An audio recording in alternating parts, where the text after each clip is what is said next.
So I have to ask you a question. Are you a serial killer? Strange Darling was written and directed by J.T. Monell, who's done shorts and a project called Outlaw Angels. Check out his IMDb page for the full list of his work.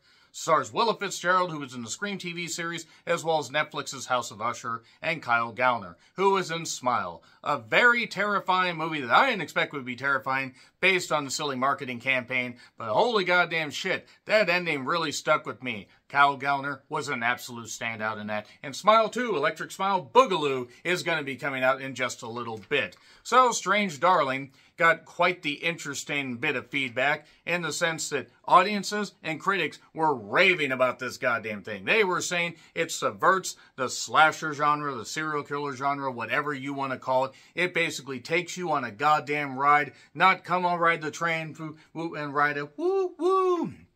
This basically takes you in directions you didn't expect while also treading familiar ground.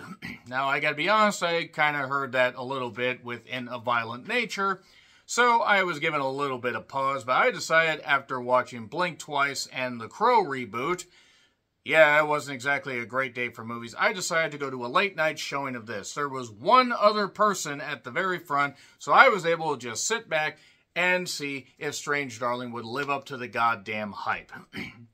So basically, we see, the story unfold in a creative way. I will say that J.T. Monell knows how to pace the movie properly. Also, it was shot in 35mm by Giovanni Ribisi. No, really, Ribisi. However the heck you say his name. I probably screwed that up. But yeah, quite the prolific actor. He was also an associate producer on this particular thing. They had a lot of executive producers. I think a lot of people just threw a few bucks in because while this movie is well shot and well framed and doesn't look cheap, it obviously didn't cost all that much. It doesn't have a very big cast. Barbara Hershey and Ed Begley Jr. have supporting roles in this. So that's something. We love fun facts. We love to honor our elderly. And from there, we basically just get an insane thrill ride that is one of the best goddamn movies I have seen this year. I fucking loved it. It takes a bit. Stick with it, and it gets going. Because at first, you think it's going to go this way. Now, I will be honest, I did figure out one particular twist early on. I'm like, okay, they're going a bit too hard with this, so it's got to actually be this. And I was right. It went over here. But the way it went about things and the way it told its story by cutting back to certain things and developing the story and expanding on it, it was just really, really goddamn good. Incredibly well performed. Willa was tremendous in this. After not being all that great in the Scream TV series, which, to be fair, Bex Taylor Klaus was a standout there. I mean, actually, that's unfair. Everybody tried, but they really didn't know what the fuck to do with that particular story. And I do recall them really just running out of steam and then continuing to go with it. House of Usher, I think I watched one episode, so I actually need to get back to that.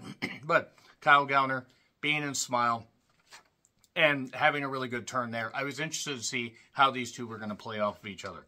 And from the word go, great music, great original songs, the sound design, the pulsing, it just gets in your head. It really gnaws at you. And basically we get some scrolling text describing a particular serial killer. And I will say, however, with particular scenes we see how these two met and everything in the storyline developing. This is the second wildest and second most violent one-night stand that I have seen on camera. Always delete your search history. I can't say who was involved in the first one. Not yet, at least. But that being said, I'm trying not to spoil it, because this is the movie you need to go into knowing as little as possible. It's how I felt about When Evil Lurks. Now, I still like When Evil Lurks a little bit more than this, but I will say that this is one of the best horror movies of the year. Fucking loved it. I had a great goddamn time with it. I can see why some people might not like it. And it is bleak. It is certainly something that is not going to be for everybody. But give it a chance, and it is wild. It is wild. It is brilliant. Willa is tremendous in this. Kyle is great in this. Nice to see Barbara Hershey still around, considering she's older than dirt. Same with Ed Begley Jr. But it's incredibly well shot. There's some great violent parts. They really earn their scares and their jumps and their moments. This is so well paced and lingers on some shots to really sink in the goddamn feeling of dread and just insanity. So that being said, it's in theaters. If you want to check it out, 3, 2, 1, and spoilers. So, basically, we start off with chapter breaks, essentially. It's told through 6 chapters. We start with chapter 5, which confused me. And we see, we start with chapter 3. We start basically just, going absolutely nuts. We have this crazy car chase thing going on. And Kyle Gallner's chasing her down and snorting cocaine, doing all this stuff. What the hell's going on? He's just a vicious killer. She gets to this house that Barbara Hershey and Ed Begley Jr. have, and then we cut back and forth. We see her hiding somewhere while he's looking for her, and the 2 old people are dead. We then cut back to when they first met at the hotel and find out, a little bit about the intense roleplay. I will say, trigger warning, this could actually really bother some people. I mean, if you're into choking, if you're into whatever, I mean, there's nothing wrong with that, but there's just some moments where it's like, oh boy, oh, this is really, and then it pulls back and it actually reveals what's going on, but it is disturbing for a little bit. But then it becomes more and more obvious as more layers are peeled off of these particular characters that Kyle has his reasons for why he has a gun and why he has stuff and why he's doing the stuff he does later on. We find out that maybe, just maybe, Willa is the one actually pulling the goddamn strings. And also in the cast, Willa is listed as the lady and Kyle's listed as the demon. That's more on that here in a little bit. We see, more stuff developing overnight or throughout the evening as Willa kind of takes over, the lady kind of takes over, at first, we see a discussion in their truck, or in his truck, about how we're going to do this intense role play and no means yes and all this stuff and whatever. And how far is he willing to take it, because she's just that fucked up. She has to be in that kind of situation basically just to be able to get off. Which, I'm not for kink shaming, but if you have to get to that point, you might need some therapy. But then we find out why a little bit later. She decides, we're going to do some party favors. Let's do some drugs. So she does cocaine. And then he does some. He ain't feeling so good. And it turns out, by the way, that it wasn't cocaine, it was ketamine. Yes, he's not the killer. She's the killer. She's the killer referred to before. That has been killing people like crazy. That is just, been cutting a swath across Wyoming, central Idaho, which that's a depressing place to be. Idaho in general is depressing to be in. And they're in, I believe, Hood County, Oregon, I believe is the name of it. But, I mean, Oregon, why would I want to go near Oregon? Nothing against Oregon, by the way, or my peeps in Oregon, but no, I don't want to go there. Because I'm at least 4 hours away from the border. So, that being said, basically, how all this came to be is she was doing this just as a way to basically kill him. She had even carved her initials, E.L. What does E.L. mean? We'll find out here in a second. Carved those initials, he's bleeding, that kind of stuff. And a little bit earlier, she was running out and her ear was bleeding. And she even had to pour alcohol in the beginning. It's like, oh my God, it's so fucked up what he did. Her ear's fine. Until he gets just up enough strength to shoot her and damages her ear. So basically, he's defending himself. Now, I'm not saying he's totally innocent, because he even mentions how he has been clean for a while, but decided to do drugs with her because he just really, really likes her. To be fair, Willa Fitzgerald is a beautiful woman, but red flag should have come off at this point. So, she ends up at this particular house. She ends up talking to, Barbara Hershey and Ed Begley Jr. They had made some breakfast and stuff like that, and all this crazy stuff's going on. She's eating some of the breakfast and everything. They're like, hey, maybe we should get the cops involved.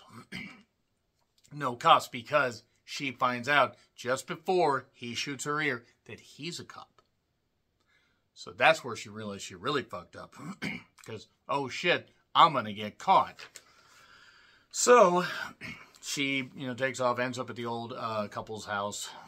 And Ed Begley Jr. was trying to call the cops. Well, she beat him over the head with the phone. That's why he was lying in the pool of his own blood when Kyle Gallner's demon was wandering around. Which is not a euphemism. But she basically says, I'm not going to kill you, Barbara Hershey's character, Genevieve, or Geneva Convention is what I could call her. But she basically tells Barbara, well, they are coming to get you, but don't worry, you will be fine. I'll tie you up and do all this, and it'll be fine. Well, basically, the funniest thing about this is we keep cutting back and forth and seeing how all this came to be.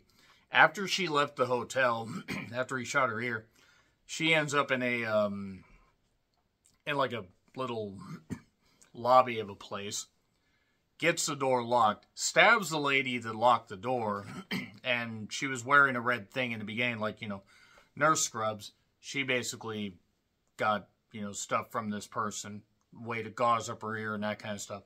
And also got her clothes and got her car. And then that was the car she wrecked and all that stuff and everything and all that's going on. She's been hiding in the freezer, basically, while Kyle Gallner is looking for her. And Kyle Gallner ends up shooting the freezer. And now she's damaged. And he handcuffs her to all that because handcuffing played a big factor a little bit earlier on when they were in a hotel, her being shackled. Again, I'm not kink shaming, but that's not for me. That's not, because that's relying too much on the trust of somebody. I don't trust somebody that much. But that being said, he handcuffs her to the handle of it. So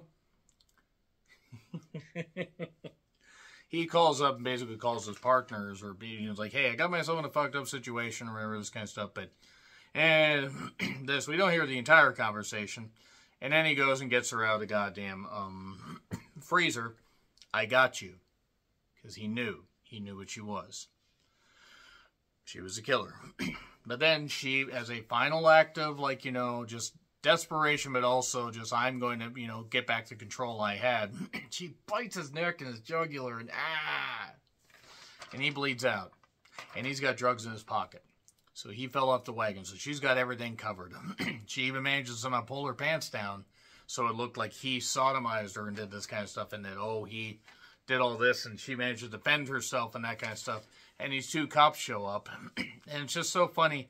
Because the older cop is like, well, you know, we probably should maybe not free her and this kind of stuff and wait for this. And the lady is like, she needs medical attention, all this.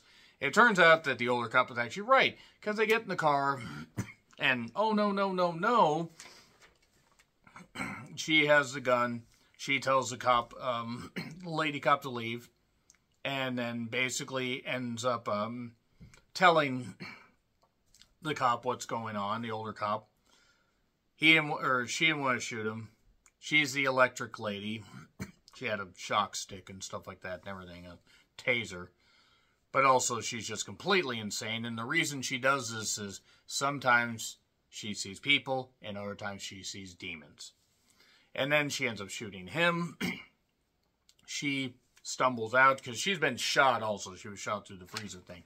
And the final act, she ends up on the road with somebody.